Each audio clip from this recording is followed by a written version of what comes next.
ভিনদেশী নাগরিকদের বিষয়ে আরও কঠোর হচ্ছে বাংলাদেশ। দীর্ঘদিন ধরে অবৈধভাবে বাংলাদেশে অবস্থান করছেন অনেকে। তাদেরকে যত দ্রুত সম্ভব বাংলাদেশে অবস্থানের বা কর্মরত থাকার প্রয়োজনীয় কাগজপত্রসহ বৈধতা অর্জনের জন্য অনুরোধ জানিয়েছে অন্তর্বর্তী সরকার। স্বরাষ্ট্র উপদেষ্টা লেফটেন্যান্ট জেনারেল অবসরপ্রাপ্ত মোহাম্মদ জাহাঙ্গীর আলম চৌধুরী ও প্রধান উপদেষ্টার বিশেষ সহকারী মোহাম্মদ খোদা বাক্স চৌধুরীর সই করা এক সতর্কীকরণ বিজ্ঞপ্তিতে এ তথ্য জানানো হয়।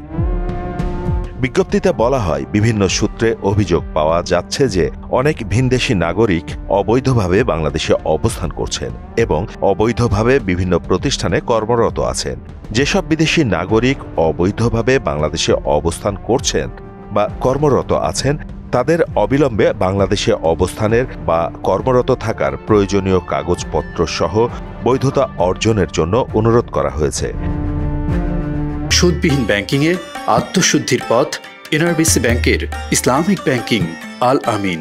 এক্ষেত্রে সংশ্লিষ্ট সব দপ্তর বা প্রতিষ্ঠানকে প্রয়োজনীয় সহযোগিতা প্রদানের জন্য অনুরোধ করা হলো উল্লেখ করে এই বিজ্ঞপ্তিতে আরও বলা হয়, নির্দেশনা না মানলে অবৈধভাবে অবস্থানকারী এবং সংশ্লিষ্ট প্রতিষ্ঠানের বিরুদ্ধে আইন অনুযায়ী ব্যবস্থা গ্রহণ করা হবে।